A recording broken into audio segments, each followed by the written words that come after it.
Palani VK mill பகுதியில் உயர் மின் கோபுர வழித்தடத்தில் ஏற்பட்ட கோளாறை சரி செய்யும் போது மின்சாரம் தாக்கி தினக்கூலி இளைஞர் படுகாயம்.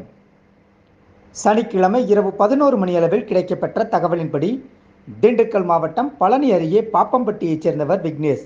இவருக்கு காளியம்மாள் என்ற மனைவியும் 2 குழந்தைகளும் உள்ளது. இவர் தமிழ்நாடு மின்சார வாரியத்தில் தினக்கூலி அடிப்படையில் கடந்த சில வருடங்களாக வேலை செய்து வருகிறார். தினக்கூலி அடிப்படையில் 30க்கும் மேற்பட்ட இளைஞர்கள் ஆயக்குடி, நெய்க்காரப்பட்டி, பாப்பம்பட்டி, சாமிநாதபுரம் உள்ளிட்ட 13 இடங்களில் ஏற்படும் மின்சார பழுது பணிகளை சரி செய்யும் பணியில் ஈடுபட்டு வருகின்றனர்.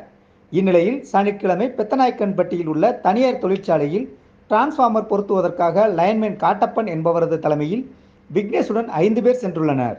அப்போது வீடுகளுக்கு செல்லும் மின்சாரம் துண்டிக்கப்பட்டதாகவும், பராமரிப்பு பணிக்காக விக்னேஷை மட்டும் விகே மில் பகுதியில் மின் இணைப்பு துண்டிக்கப்பட்டதாக கூறி லைன்மேன் காட்டப்பன் செய்ய வேண்டிய பணிக்கு அழைத்துச் சென்றுள்ளதாக கூறப்படுகிறது.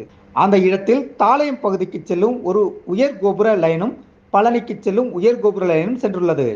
தாளையம் உயர் கோபுரத்தில் ஏற்பட்ட பிரச்சனையை சரி செய்யாமல் அருகில் இருந்த பழனி நகருக்கு செல்லும் உயர் கோபுர லைனில் பழுது பார்க்குமாறு மின் சப்ளை அணைத்து விட்டதாக காட்டப்பன் கூறியதாகவும், இதையடுத்து மின் கம்பத்தில் ஏறிய விக்னேஷை மின்சாரம் தாக்கியதில் படுகாயமடைந்தார்.